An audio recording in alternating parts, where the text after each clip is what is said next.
কেউ যেন অযথা হয়রানির শিকার না হয়, র্যাবের প্রতি এ নির্দেশ দিয়েছেন প্রধানমন্ত্রী শেখ হাসিনা। এলিটে ফোর্সের 15তম প্রতিষ্ঠাবার্ষিকীর অনুষ্ঠানে এর সদস্যদের অপরাধ দমনে মানবাধিকারের উপর নজর দেওয়ারও নির্দেশ দেন তিনি। সন্ত্রাস এবং জঙ্গিবাদ দমনে 2004 সালের 26 মার্চ গঠন করা হয় পুলিশের elite force rapid action battalion RAB. কুর্মিটোলায় বাহিনীটির সদর দপ্তরে প্রতিষ্ঠা বার্ষিকীর বিশেষ দরবারে যোগ দেন প্রধানমন্ত্রী শেখ হাসিনা। দরবারে রাখা বক্তব্যে র্যাবের জঙ্গি ও মাদক বিরোধী কর্মকাণ্ডের প্রশংসা করেন প্রধানমন্ত্রী। মাদকের বিরুদ্ধে অভিযান আমাদের এখন অব্যাহত আছে এবং এটা অব্যাহত থাকবে। পাশাপাশি আমাদের যুব সমাজ, তরুণ সমাজ তারা যেন মাদকাসক্ত না হয় সেজন্য সচেতনতামূলক কার্যক্রম অব্যাহত রাখতে হবে। আর জঙ্গিবাদটা শুধু বাংলাদেশে না, এটা বিশ্বব্যাপী একটা সমস্যা, কিন্তু আমরা এখানে একটা সাফল্য অর্জন করতে পেরেছি।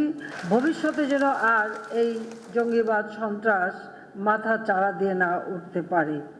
সুন্দরবনকে দস্যুমুক্ত করতে পারাই র্যাবকে ধন্যবাদ জানান প্রধানমন্ত্রী। বলেন, যে কেউ সমাজ বিরোধী কর্মকাণ্ড থেকে ফিরে আসলে পুনর্বাসন করবে সরকার। তারা যদি আত্মসমর্পণ করে অবশ্যই তাদের জীবন যাপন করবার জন্য যথেষ্ট ব্যবস্থা আমরা গ্রহণ করব। আর দেশে শান্তি বজায় থাকুক, দেশের মানুষ সুন্দরভাবে বাঁচুক, সেটাই আমরা চাই। প্রধানমন্ত্রী বলেন, অপরাধী যেই হোক তাদের দমন করতে হবে।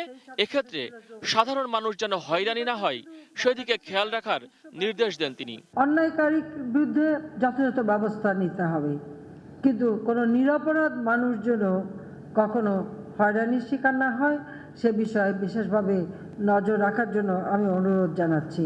কারণ যে কোনো আইন প্রয়োগের সময় সব সময় মানবাধিকারের বিষয়টা লক্ষ্য রাখতে হবে।